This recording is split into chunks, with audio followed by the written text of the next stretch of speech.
Nirasya sarva sandeham akikritya sudarshanam prakashita rahasyam tam bhajami gurumishwaram. Itam Shri Radhika Prana Nata Pada Sarojayo Yena Premanubhutyasha Dattam Tam Shri Gurum Bhaje. Shri Govinda Pararavinda Marupananya Bilashojitan Purna Prema Rasotsavo Jalamano Vritti Prasannananan Shashvad Krishna Katha Mahamrita Payorasho Murake Dato Bande Bhagavata Niman Anulavam Murdna Nipatyakshito. Namah Shri Guru Krishnaya Nirupadi Kripa Krite Yashri Chaitanya Rupa Bhut Tanvan Prema Rasam Kalo Jayatam Surato Pangor Mama Mandamater Gati Matsarvasva Parambojo Radha Madana Mohano Adadanas Trinam Dantoyer Yacheham Puna Puna Srimad Rupa Parambojo Dhyudisyam Janma Janmani Abhirapali Patiputra Kanta Dasya Bilashati Balashvavara Sri Rupa Chintamala Sapti Sangsto Matsvanta Durdanta Haichurastam Raganugami Bhajano Lasamanasanam Shri Radhaya Sahasrab Rajantam Shri Radhaya Sahasra Smaratam Brajendhum Shri Rupa Pada Kamala Shrita Chetasam Me Chittam Satam Marukari Yatu Pada Padme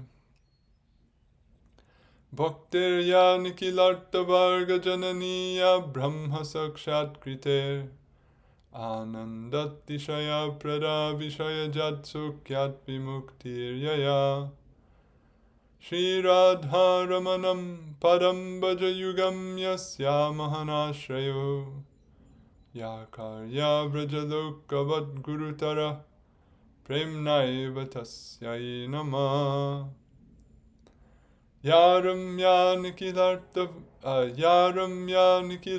Sangha Shamani Shrotra Tritim Sangata Yasvadya Rasikai Sukabdi Janani Dhikarya Mukti Spriham Yadhyata Hridaye Vrajendra Tanuja Premamrita Syandini Saji Yadhari Bhakta Vrinda Mohita Dhanyeha Padyavali. By the grace of Shri Kali Yuga Pavana, the Svabhajana Vibhajana, Prayojana Prema Purushottam, Karuna Mahasagar, Shri Gauranga Mahaprabhu, and his beloved Parshad, the crest jewel of Gaudiya Vaishnavacharyas, Sri Rupa Gosvami Prabhupada. Again, today we continue our discussion of Padyavali. And in particular, we'll resume in the section on Bhagavad-dharma-tattva, and we'll begin a new subsection on what is called jāti buddhi, or more broadly, how to understand the relationship between Vaiṣṇavas and the members of the Varnas, specifically the twice-born, and specifically Brāhmaṇas. So this will be, I warn you, a long and technical section.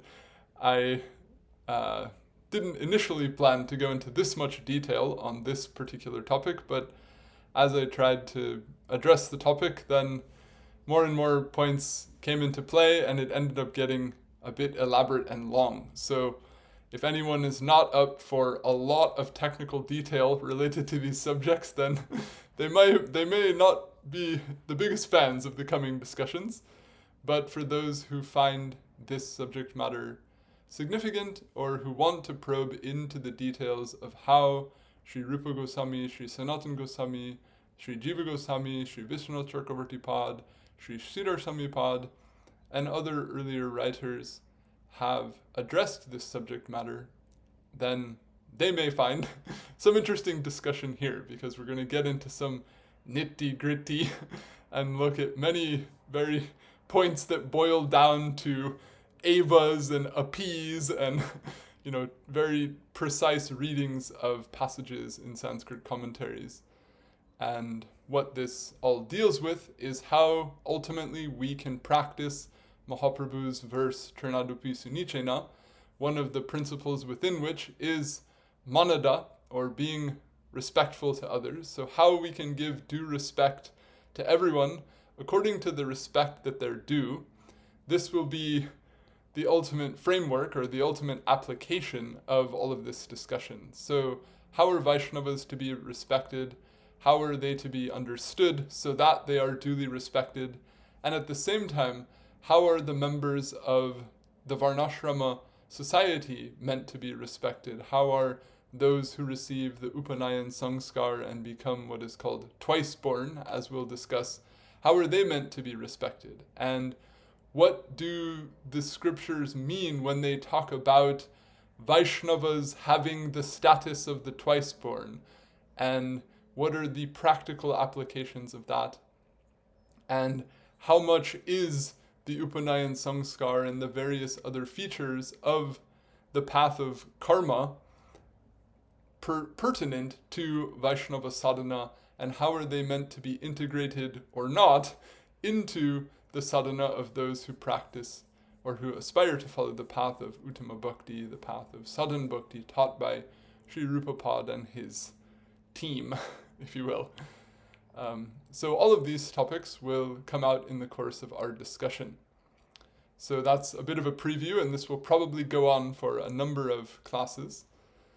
And we will touch on a few things that might be considered controversial, or which might not be the most PC, so to speak, in today's society. But I just say that from the perspective that I've written this with an attempt to impartially present what is found in the work of Sri Gosvami, Rupa Gosvami, Sanatana Gosvami, Jiva Gosvami, Viṣṇu Chakravarti, and not try to bend that around the opinion of any later writers, and not necessarily shied away from affirming points that are made in that may not be, favorite attitudes within some of the general attitudes towards Hinduism in the broader academic field or in popular culture today. So in terms of a broader analysis of the historical context in which some of the statements were made that we're going to discuss that pertain to caste and how it's assigned and how it's respected, I haven't done anything, so to speak, outside of that box. Or if people want to look at the role of the Varnashram society on a multi-millennial scale, I haven't looked at it from that perspective, but from the lens specifically of this set of writers, what we get, and obviously from the Bhagavatam itself, what we get are as the principles of how caste is understood, how it's respected, and so forth. That is the perspective that's being presented here, and I invite everyone to critically consider that and do what they wish with it. I'm not here to push anything on anyone, but simply to try to make known what were the viewpoints of these writers on these subjects, and what was the manner of respectfulness that they've enjoined through those explanations, and how respect can be aptly shown to all within today's society, and can also be understood to have been meant to have been conveyed within, let's say, the context of the 16th century society in which Mahaprabhu's Lila took place, or more broadly within the image of Varnashram society given to us by the Puranas. So, with that said, we can jump into this. So, in our verse that we're discussing, verse 114 here in the Padyavali, there's first as we've discussed, a list of attitudes that are censured or that are said to be unfavorable to following the path of Bhagavad-dharma. So we've talked about the idea of thinking the deity is mere stone. That's been censured. The idea of thinking the guru is merely an ordinary human being, that's been censured. And now, this third point comes in the verse, that of vaiṣṇave jāti buddhiḥ, or this idea that a Vaishnava is just the same as the members of the caste into which he was born. So, that is now our subject matter.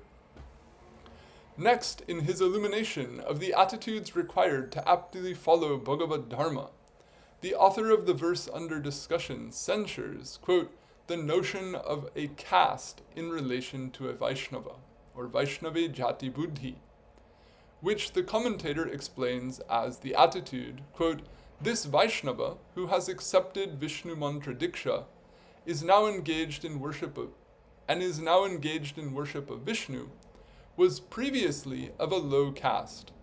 Therefore, he does not need to be respected by us. So the commentator, Sri Viracandra Gosvami, he's taking it that by receiving Viṣṇu mantra diksha, one becomes a Vaishnava in a general or a technical sense. So someone might have been from whatever caste they were from, but when they receive this Viṣṇu mantra diksha, then they connect with, or they become recognized as being endowed with a characteristic or a quality that essentially transcends the caste that they're in.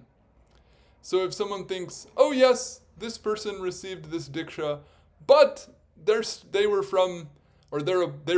a part of, or they were a part of this particular low caste that we don't need to show respect to. So regardless of whether they've received diksha or not, we don't need to show respect to them. So to neglect to show respect to the transcendental effect of the Viṣṇu mantra diksha is being censured here. In other words, it should be understood that by becoming imbued with shraddha, by accepting diksha into the Viṣṇu mantra, by engaging in the worship of Viṣṇu, one reaches a transcendental status, if you will, or a super caste status, or a status which, it avails them a respectability which is beyond and supersedes whatever their caste status may be. So to have that type of respect for the shraddha, for the diksha that person has, this is said to be an ideal attitude to practice Bhagavad-dharma. And to lack that attitude is therefore censured. So this is, in a nutshell, the subject matter. The general implication of the verse's censure of this attitude is that one should not consider that someone who has become a Vaishnava is still merely a member of a particular caste, or jāti, and assume that they still observe the norms of that caste, be they socially regarded as elevated or degraded by conventional standards. And two, one should not discriminate against any Vaishnava because of the caste into which they were born. In contrast to these improper attitudes, the ideal attitude required to follow Bhagavad-dharma, alluded to in this portion of the verse under discussion, is that one should understand how and why a Vaishnava is beyond the scope of membership in a caste, and always show due respect to them irrespective of the caste of their birth. Moreover, as will be demonstrated ahead, one should not refrain from or neglect to show respect to the caste into which a Vaishnava was born, even though a Vaishnava is understood to have transcended that. So this last point might not seem to directly follow from the theme, but it's something that we will trace out later on. In other words, when it says here that we should respect a Vaishnava irrespective of their caste, does that mean that therefore all castes are meaningless and we shouldn't show any regard to any of them either? That we should just, so to speak, become, just delete that from our frame of consideration? Well, according to Srimad Bhagavatam, no. That remains a consideration and becomes, you could say, a parallel consideration. In other words, we'll see in the coming discussion that there are statements of Bhagavan Sri Krishna as well as a number of other avatars of Bhagavan himself teaching respect for particular castes, or how respect is meant to be shown to each different caste. and that's not being censured. In other words, that's there, that's a part of society, that's a part of the teachings that the Bhagavatam gives for social order, and that's to be preserved. And also, parallel to that, the Vaishnavata of a Vaishnava, their super caste status, if you will, by virtue of becoming a Vaishnava, that's also to be respected. But it's not that by saying, oh, we shouldn't, consider a Vaishnava related to their caste, that means we can just wipe away with all considerations of caste either. That's not how it's taught in the Bhagavatam. So that will be demonstrated as we go forward. And again, I'm not here to, especially in the Western context, people typically have been exposed to a very negative attitude of, quote unquote, the Indian caste system as a antiquated, backward, racist system that, allowed the privileged to exploit the underprivileged and so forth. And as I said, I'm not trying to discuss this in a historical context or in terms of how or what fragments of the Varnashram system as it's designed in the scripture, what fragments of that still exist in the society of India of today, how exactly we're meant to function in that society. I'm not speaking fully to that level of practical detail here. I'm in this middle zone, if you will, this theoretical intermediate zone, where we're looking at how in the context of an established functional Varnashram society, how behavior within that society was designed. In other words, what within the social order that's enjoined in the Bhagavatam, what was the conduct meant to be practiced inside that social order? That's what we're discussing. So when we talk about respecting caste, we're specifically talking about it within that context of how the system was designed. And how you want to apply that in today's society, that's another topic, which is not what I'm speaking to directly. So please don't read everything I'm saying as having implications for direct application in today's context. So with that said, to understand why a Vaishnava should be seen and respected in this way, one first needs to understand what is meant by the term caste or jāti in this context, and then the means by which a Vaishnava transcends this or that. Also, important in this regard is understanding how showing respect to jātis is part of being a Vaishnava. Although the term jāti has a range of meanings across different contexts and genres of Sanskrit literature, the term's usage in the verse under discussion carries the meanings of principally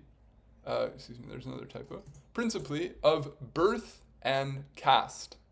So the verse is talking about the word jāti. Now jāti has meanings in Nyaya, it has meanings in Vyakaran. It is a term that has technical application in different spheres. In this context, it refers to birth or caste when we talk about jāti buddhi. So acharyas like Sri Samipad, Sri Sanatana Gosvami Pad, Sri Jiva Gosvami Pad, and Sri Viṣṇu Pad also use the term jāti in these senses as a synonym for the term varna, with reference to the four varnas, the Brāhmana, Kshatriya, Vaishya, and Shudra varnas, meaning they at times speak of Brāhmanas as members of the Brāhmana jāti, that is, the Brāhmana caste, Kshatriyas as members of the Kshatriya jāti, that is, the Kshatriya caste, and so on. They also use the term jāti to refer to castes that are considered lower than the four varnas and outside the varnashrama social strata. In other words, they talk of a malecha jāti. Thus, the terms jāti and varna are at times used synonymously. This is a point to note. In other words, jāti and varna many times are used as synonymous terms, and at times non-synonymously by the aforesaid acharyas. Smriti Shastras also use the term jāti to designate various classes of persons born of parents of different combinations of varnas. In the forthcoming discussion, the sense intended when the term jāti is used will be discernible from context in accord with the term's aforesaid scope of meaning. So we're going to stick with the word jāti here, because sometimes it's synonymous with varna, sometimes it's synonymous with birth, sometimes it functions covering both sides as caste, so we can be most accurate by just sticking with the term that's used in the original context. So first, in regard to the subject of jāti, it is essential to understand that in the view of Srimad Bhagavatam and the aforementioned commentators on the text, birth is a determining factor in designating the jāti or caste of a person, and in applicable cases, the varna of a person as well. This is evidenced in a statement of Nanda Maharaj to Garga Muni in Bhagavatam 10.8.63, Nrinam Janmana Brahmano Guru. A Brahmana, by birth, is the guru of human beings. Okay, so this is a statement in the Bhagavatam. A Brahmana, by birth, is the guru, meaning an object of respect for all human beings. So just because of the family they were born in, they're worthy of respect from all other human beings. This is what the Bhagavatam is saying. It may not be popular in today's society, but just to address how we can think of these things in today's society, let us at least clearly and impartially look at what the scriptures actually say about these things.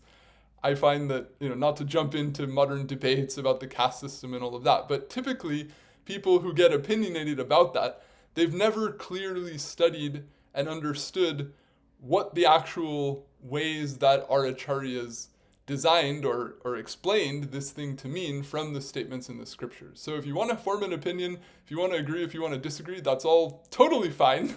But whatever your opinion may be, it'll be a stronger opinion if it's grounded in a careful study of what these texts actually say. So the purpose of this discussion is to showcase what the Goswamis, what these acharyas have actually commented on this subject. And then you can apply that as you wish. So, Sri Sanatana Pad, as well as Sri Jiva Pad following him, explains this statement as follows. Quote, Janmana, by birth, means just by birth alone. So how much more so is a Brahmana the guru of human beings by virtue of knowledge and so forth, that is, conduct and other qualities? This is the meaning. So if we look at what he's saying Janmana means Janma Matrena Eva. So he's got two modifiers on the word birth here. And he's drawing that isolation or that distinguishing of the element of birth against the idea of knowledge or behavior or character, virtues, etc. So Sanatana Gosvami, Jiva Gosvami as well, is writing that a person is worthy of respect because of their birth, even if they don't have knowledge, even if they don't have qualities, even if they don't have good character, their birth merits a certain type of respect. Now, this we have to accept as being how the acharyas interpret this statement.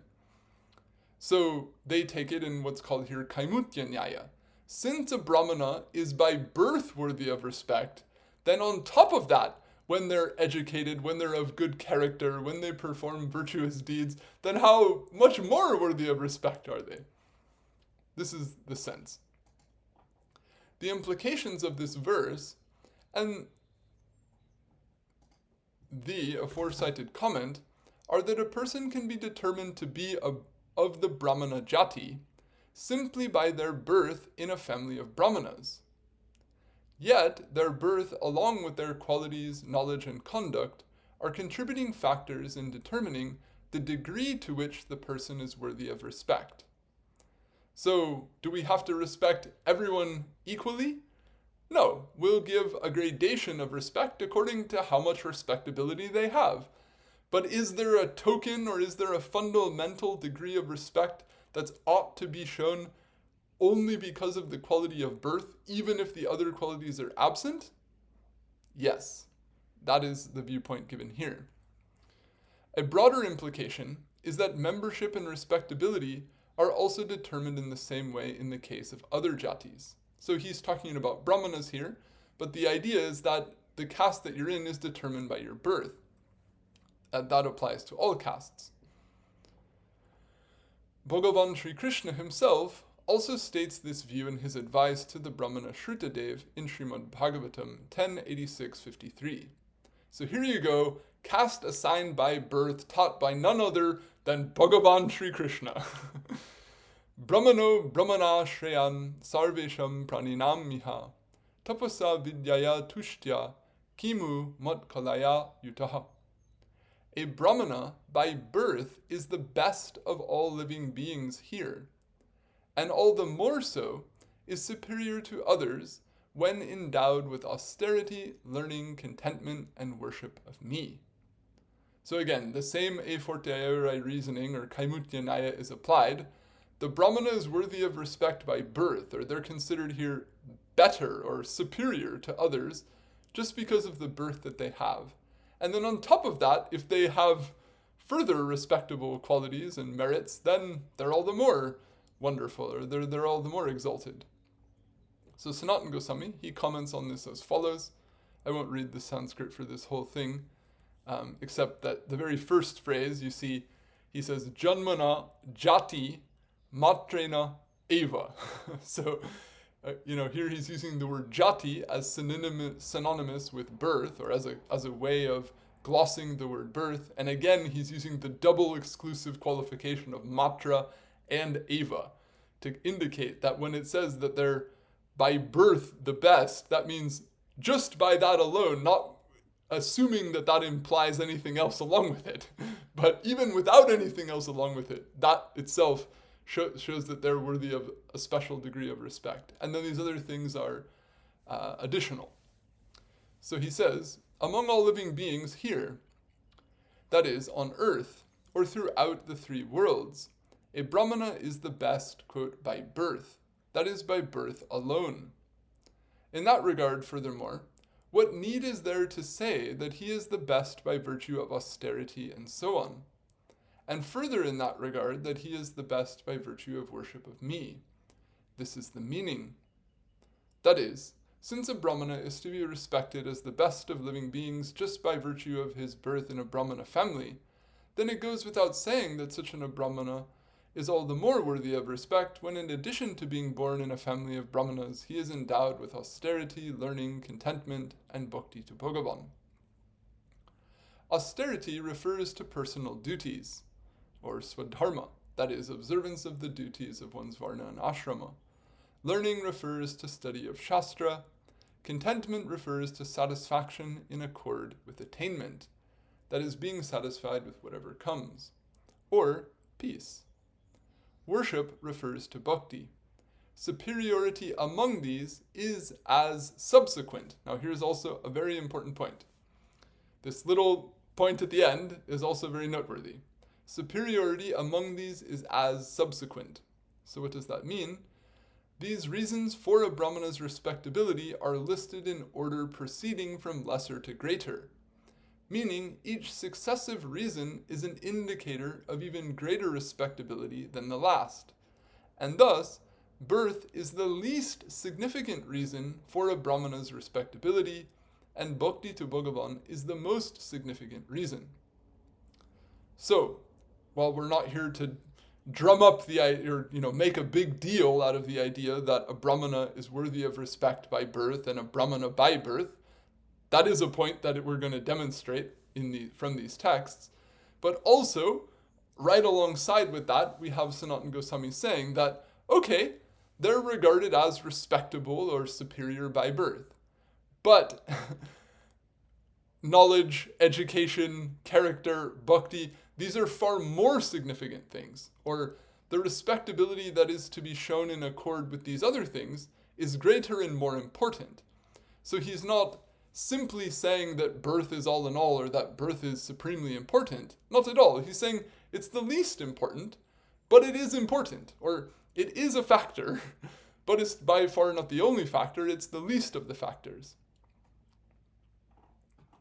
From this analysis, it can be understood that although a Brahmana is worthy of respect as the best of human beings, just because of his birth in a Brahmana family, the conduct he observes in the form of swadharma, study, contentment, and bhakti endows him with even greater respectability. The same principle applies to the members of all the other varnas. One is fundamentally recognized as a member of each varna by birth into a family of a particular varna, and one becomes especially worthy of respect when one aptly observes the conduct that is incumbent upon the members of that varna and exhibits the qualities that are associated with that varna. Such conduct and qualities are summarized by Sri Narada to Maharaj Yudhishthir and by Bhagavan Sri Krishna to Sri Uddhava in Srimad Bhagavatam as follows. So what are the qualities that are specific to each of the varnas? Then we have two cases in the Bhagavatam where these are listed out. Just to save time, I'll just read the translations. Equanimity, self-control, austerity, cleanliness, contentment, forbearance, straightforwardness, knowledge, compassion, being of mind upon achyuta, that is, devotion to Śrī Viṣṇu, and truthfulness are characteristics of a Brahmana.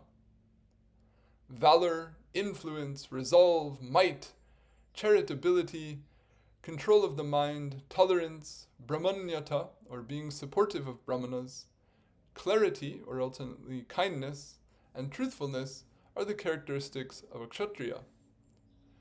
Bhakti to the devas, the guru, and achyuta, fostering the trivarga, that is dharma, artha, and kama, faith in the shastra, astikya, continuous endeavor, and expertise are the characteristics of a vaishya. Offering obeisance to the sat, cleanliness, service to one's master without deceit, performing yajna without uttering mantras. Remember that one, that will come up later. Non-thievery, truthfulness, and protection of cows and brahmanas are the characteristics of a shudra. And similarly, we have an almost identical list. Equanimity, self-control, austerity, cleanliness, contentment, forbearance, straightforwardness, bhakti to me, compassion, and truthfulness.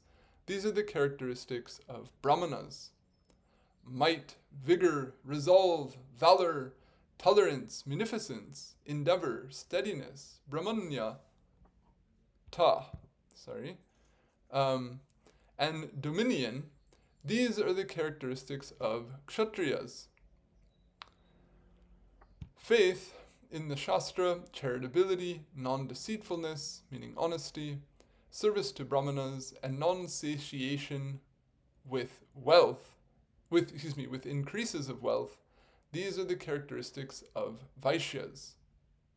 Service without deceit to the twice-born, cows, and the devas, and satisfaction with that which is attained thereby. These are the characteristics of shudras. In addition to these sets of characteristics specific to the four varnas, Bhagavan Sri Krishna also enumerates to Uddhava in the same section of Srimad Bhagavatam characteristics that are contrary to the natures of the four varnas and considered to categorize those outside the four varnas. So, non-cleanliness, dishonesty, thievery, faithlessness, dry quarrel, lust, anger, and greed are the nature of the lowest dwellers, that is, those outside the four varnas in the lowest castes, or antyajas. Sri Krishna also enumerates general characteristics that are suitable to cultivate for members of the four varnas and those outside of them as well. Quote, non-violence, truthfulness, non-thievery, the absence of lust, anger, and greediness, action that is beneficial and pleasing to all beings, alternately it can be taken to mean fondness and well-wishing for all beings. This is the dharma for all varnas. That is, these qualities are fit to be cultivated by the members of all the varnas and by those outside the varnas as well. Significantly, Sri Narada concludes his discussion of the varnas in his teachings to Maharaj Yudhishthir in Srimad Bhagavatam by observing a guideline regarding instances in which the characteristics someone exhibits differ from the varna of their birth. Okay, so this is the first kind of, on this whole subject matter that we're getting into. This verse, 7:11:35, is often quoted on this subject. And there's a popular interpretation of this verse, which interprets the verse to mean that your varna is determined just by your qualities and not by your birth. And this is sometimes taken to be applied for modern day society, or even to be, projected onto how the society described in the scriptures may have functioned in the past, and say, really, it's all meant to be just on qualities and birth is irrelevant. So what we're going to demonstrate here from the commentaries of the Acharyas is that that's not the intended meaning of this verse, as popular as that meaning might be. So the verse is as follows. Yasya lakshanam proktam pungso varna bhivyanjakam yadanyatrapi drishyeta tattenaiva vinirdishyet.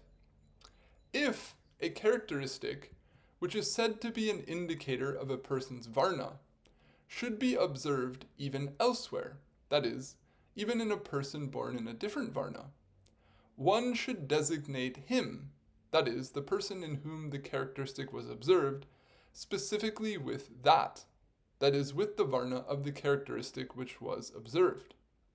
So the verse itself saying, if you see a quality in someone from a varna other than where you would expect it, then you should designate that person, or you should recognize the varna of that person according to their quality, not according to their birth. So therefore, then people run with that and they say, therefore, birth is irrelevant, it's all based on qualities.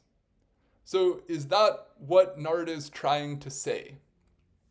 Let's see how the commentators have dealt with this. So Sri Sridhar Samipad explains the meaning of this verse as follows. The conduct of a Brahmana and so on, that is, or of a Kshatriya, Vaishya, or Shudra, specifically by way of equanimity and so on, that is, shown specifically by way of the general characteristics of a particular varna, such as the characteristics of equanimity, self-control, and so forth in the case of the Brahmana varna, as per the specification of these qualities stated earlier, is primary in determining how a person is to be designated and respected. So let's bear in mind that this statement of Narada in Bhagavatam 7:11:35 is made at the end of the chapter where he's discussing the Varnashram society, and it's made after this verse that we quoted a minute ago, set of verses where the qualities specific to each Varna are listed. So he's already listed. Brahmanas have this set of qualities, Kshatriyas have this set of qualities, Vaishyas have this set of qualities, Shudras have this set of qualities. And now after that, he's saying this, that the conduct of a Brahmana specifically be by way of equanimity and so on, meaning equanimity was in the list of those qualities that were mentioned earlier in the text. So he's saying those qualities that were mentioned to be in the Bhagavatam itself, to be the qualities of Brahmanas, that those things are primary in determining how a person is to be designated in regard. In other words, when you show respect to someone, what Varna they're born in is not the most important thing. The most important thing is the qualities that they have. So he says, quote, it is not only birth. Now this is the critical bit, and I respect all persons who've also, studied this text or translated this text, but in my opinion, many people have skewed the meaning right here by not recognizing that Sridhar Swami wrote jāti matra. He doesn't just say jāti, he says jāti matra. So he's saying it is not only birth. So people just blot out this word matra. If you Google this and you see how other people have translated this passage, they omit rendering of the word matra, because that completely flips the meaning. In other words, they try to interpret him to say that it's not birth, it's qualities. But he's saying it's not only birth, it's qualities, which means it is birth, but not only. So Sridhar Swami is in no way recognizing that this verse dismisses the idea that birth is a determining characteristic. He interprets this as a statement that adds to the criteria. In other words, elsewhere in the Bhagavatam itself, birth is already established as a criteria for designating someone's varna. We've already shown 2 places where Krishna himself and another statement of Garga Muni are directly, plainly stating that birth is a determining factor in someone's varna. So then, when this says that, so then Sridhar Swami is interpreting this in the light of what else is said in Bhagavatam. So here it's saying one should designate the person by their qualities, and over here it says they're of this varna by birth. So how do we apply these 2 things together? He says, then therefore it's not only birth. In other words, the places that say respect and recognition should be given by birth, that stands. But it's not only that. We shouldn't neglect to recognize the qualities in people as well. Or in other words, we should recognize both. This is how he's reconciling different statements in Bhagavatam into a cohesive or a coherent way of seeing it. So it is not birth alone, but birth as well as indicative characteristics that determine the designation of a varna to an individual and the respect meant to be shown to them. Thus he says yasya, that is, he speaks this verse. So in Sridhar Swami's viewpoint, he's taking this statement of Narada as not something that eclipses what was said in regard to designation by birth, but something that complements it. So if a characteristic which is said to be an indicator of a person's varna should be observed elsewhere, that is, even in a person of a different varna, that is, even in a person born in, oh gosh, that's a repetition, meaning even in a person born in a different varna, one should designate him, the person of the other varna, specifically with that is, specifically with the varna that has the observed characteristic for its basis, and not the varna that has his caste for its basis. This is the meaning.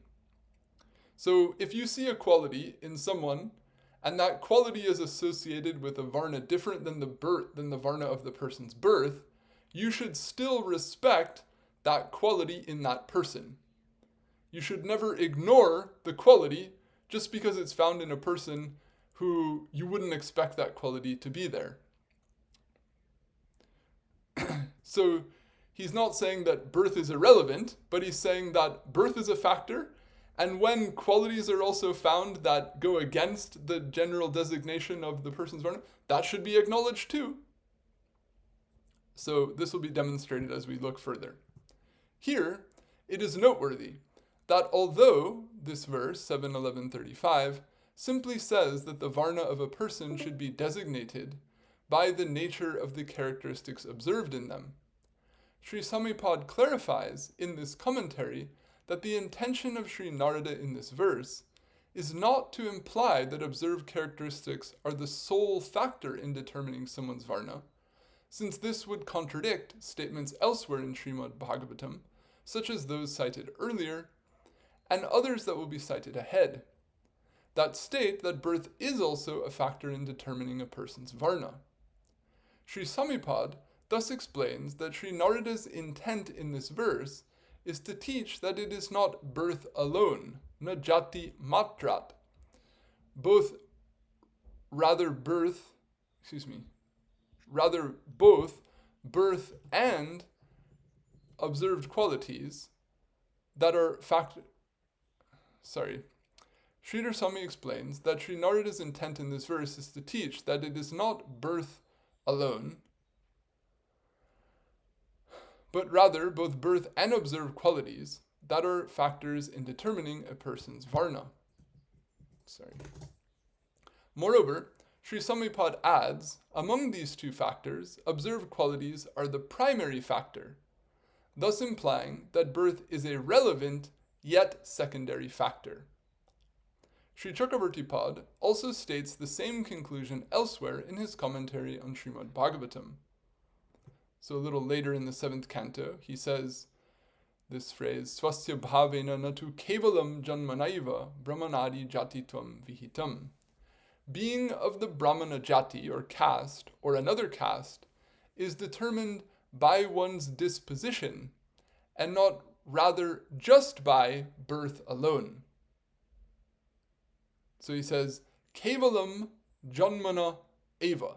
In other words, not only birth, but by the bhava, in other words, by the disposition of the person, as well. So he's saying both are to be considered. Moreover, in regard to 7.11.35 specifically, Sri Chakravarti Pad follows Sri Samipad's line of thought and also offers important clarifications in regard to the characteristics referred to in Bhagavatam 7.11.35 and the nature of the, quote, determination of someone's varna that is spoken of in this verse. So we looked at Samipad's commentary, so now we'll see how Chakravarti Pad elaborates on what Samipad said. And specifically, in this verse, there is this mention of vinir deshet, that one should designate. So when they say designate, does that mean full stop in the ultimate sense? This person is a brahmana or a kshatriya entirely based on the qualities that are observed in them? Is that the implied sense or the intended sense when they say designate? So Chakravarti Pad deals with this here. He says, furthermore, if a characteristic which is an indicator of a person's varna, that is, which indicates the varna, meaning the caste of brahmana and so on of a person, and which is a characteristic that is enjoined only in general for that varna, such as equanimity and self-control in the case of the brahmana varna, as described earlier in 7.11.21, and not rather enjoined in particular, that is, not rather enjoined only for those born in a particular varna, such as worship performed at the sandhyas and so on. That is, such as a practice performed only by persons of the brahmana, kshatriya, and vaishya varnas who have undergone the requisite samskaras, and not rather practices or other forms of conduct enjoined for performance by all, is observed elsewhere. That is, even in a person of a different caste, one should designate him, the person of the other caste, specifically with that is, specifically with the term brahmana and so on, as appropriate to the qualities observed in the person. In this way, Sri Narada specifies respect equal to, that is, fit for a brahmana and so on. Okay, now here's the critical point of interpretation. The verse is saying we should designate someone by the qualities observed in them as a brahmana or a kshatriya or what have you. So Chakravarti Pad is giving two limiting qualifications here, and he's saying when we talk about observing qualities in someone, that refers to not the qualities that are exclusive to particular varnas, but to qualities that can exist in multiple varnas. A quality like truthfulness, a quality like equanimity, which is associated with the Brahmana caste but can also exist in other castes. When we see that quality that's primarily associated with the Brahminical caste, but also applicable or valuable to be found in others, then that person should be, quote, designated a brahmana. Now, when he says, what does he interpret that to mean? What does, quote, then designating the person as a brahmana because they have this quality, what does that mean?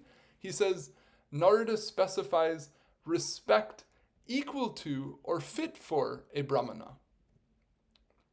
Meaning, in this way, Sri Narada teaches that someone should be shown respect in accord with the qualities they exhibit. If, for example, they exhibit the qualities of a brahmana, then they should be shown the respect due to a brahmana, even if they were born in a different caste.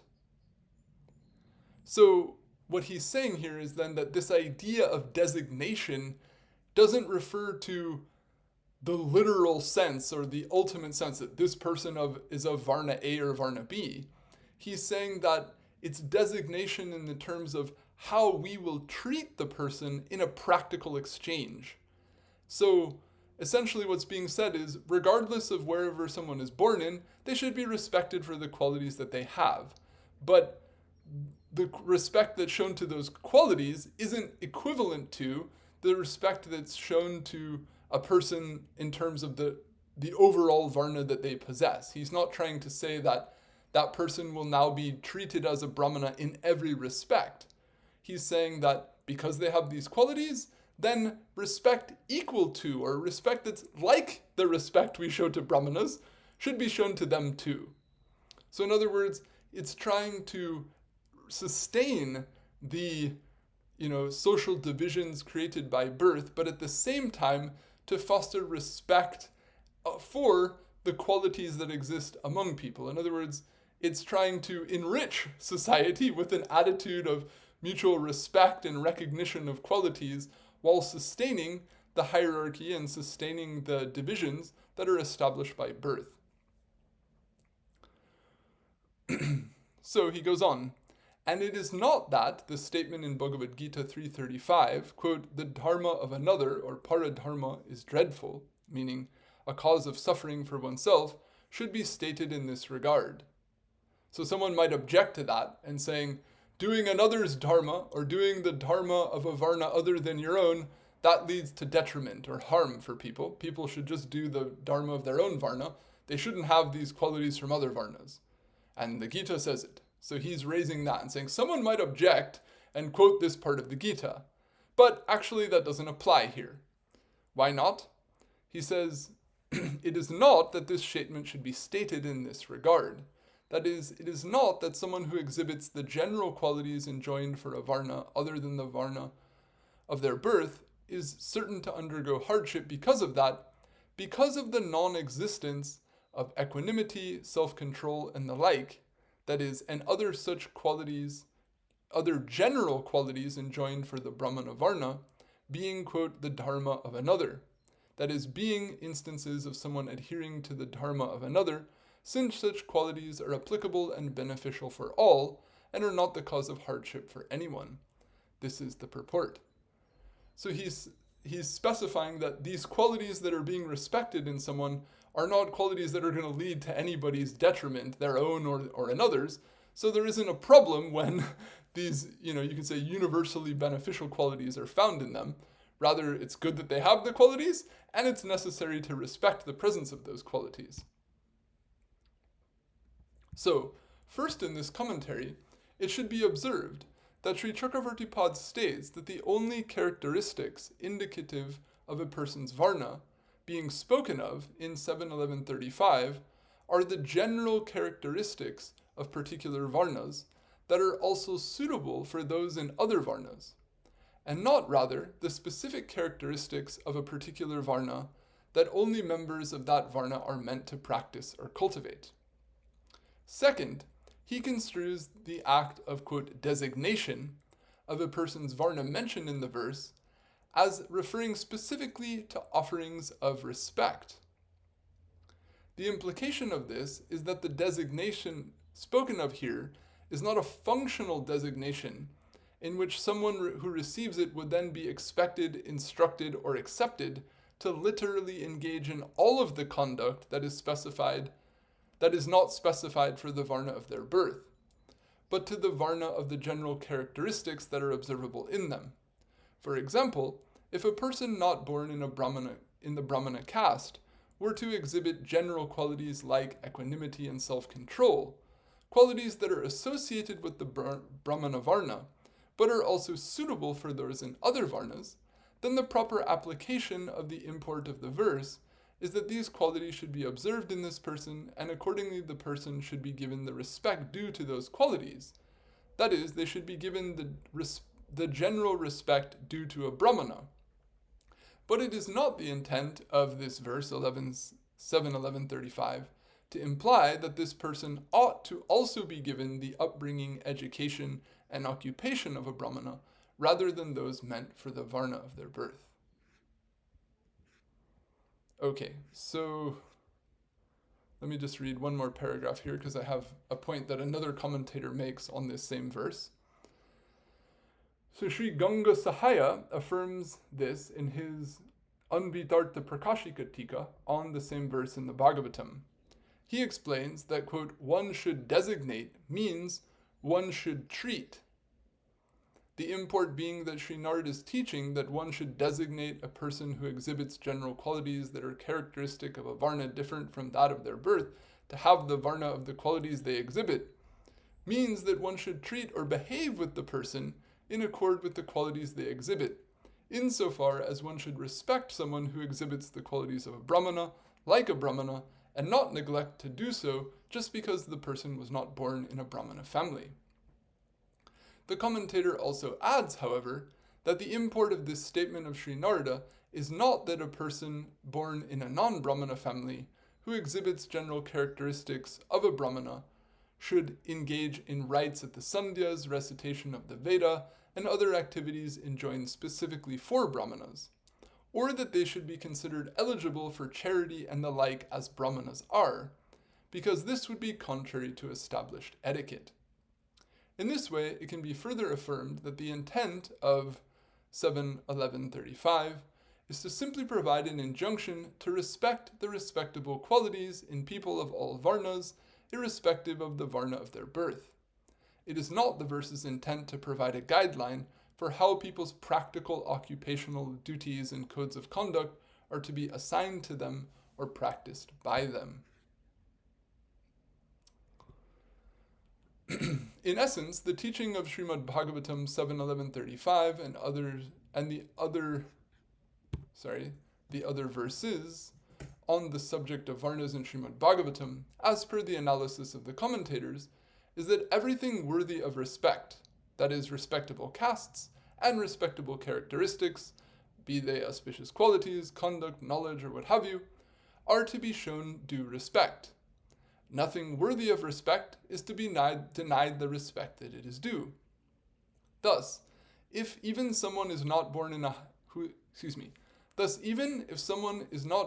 highly respectable caste like the Brahmana caste, and rather is born even in a caste in which sinful activities are habitual and thus considered lowly, the respectable qualities and conduct observed in that person should be shown due respect, and no discrimination against the person or denial of their respectable qualities and conduct is to be done. Conversely, if someone lacks respectable qualities and conduct, if they are born in a respectable caste like the Brahmana caste, then some token of respect for the respectability of their caste is to be shown to them, despite their lack of proper utilization of it, lest the respectability of their caste be neglected. In this way, the essence of the teachings is simply to always observe and show respect to everything that is due respect in accord with the degree of its respectability, even if that may be co-located with other less than respectable elements. Okay, so I think I'll stop here for today. That's the tip of the iceberg. Or in other words, this is one point that comes up on this topic, and I believe, a clarification about the intended sense of this verse in the Bhagavatam, contrary to some popular opinions and applications of the verse. And from here, we'll go into much more detail about other statements. Oh gosh, the line dropped. 1 second here.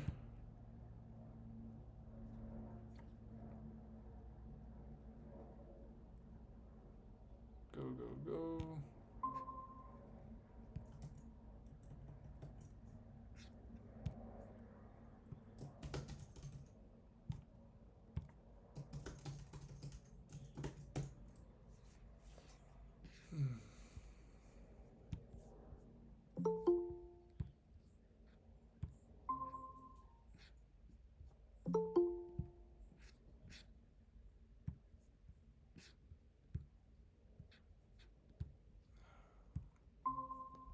Okay, sorry about that. So, I was just concluding and saying that we'll look at many other specific, points on these subjects and how respect is ideally shown within the Varnashram society. This is the tip of the iceberg in terms of how to navigate this topic, which gets a little bit complex as we go. So, I think I saw some texts going earlier. I didn't have time to look at them, but if there were some comments or questions, then please feel free.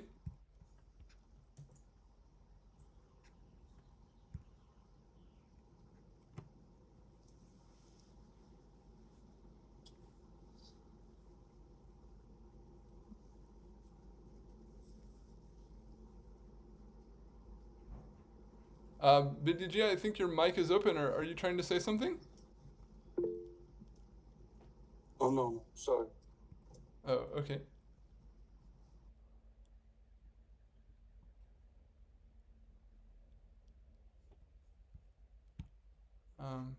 Okay, you're retyping. Sure, I'll just wait a sec.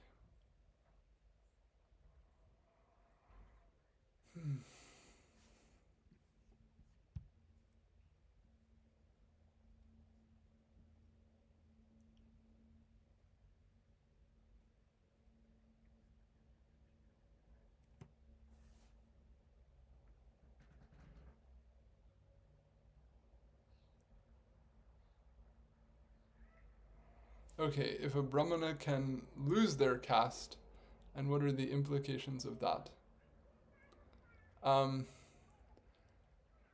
Well, that's a complex subject depending on the context in which you take it, in terms of the different Smriti Shastras, the different regional understandings of these things. There can be a lot of different attitudes about that, so I can't give a full analysis of that. But we do hear instances in which persons who commit grave offenses can be, you could say, functionally reprimanded, or functionally, treated in a way where they lose the honor that's due to the caste that they're in. And in a broader sense, you can say that how we act throughout our lifetimes shapes the births that we take in future lifetimes. So there's a natural trajectory that if we, live our life in a way that's highly in congruence with the attitudes and behavior of a particular jāti, then there's a good likelihood we may be born into it again, or in some cases elevated as a result of the good conduct that we do. So in a broad sense, I can just say that generally speaking, our actions in relation to those guidelines for the Varnas will shape the trajectory at which we're located in the strata, if you will. So I can just, a few general things about that.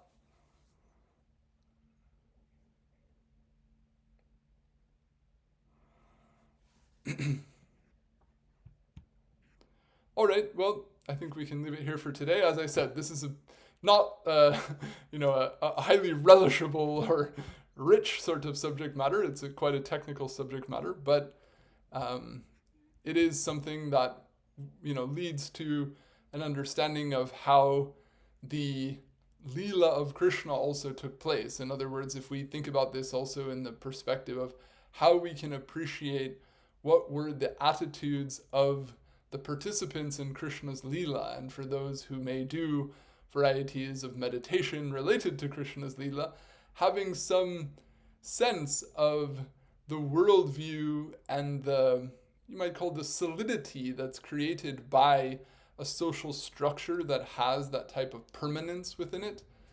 It creates a different kind of outlook, and it can give people in one sense a very strong sense of identity and a very clear and distinct sense of their role in society and the contribution they can make and the scope of application that has. So for persons, let's say, in the Gopa Jati of Braja, there isn't, in the way we live in modern society where everyone dreams of, so to speak, climbing the economic ladder, the corporate ladder, or, seeking some sort of greatness by changing their social status.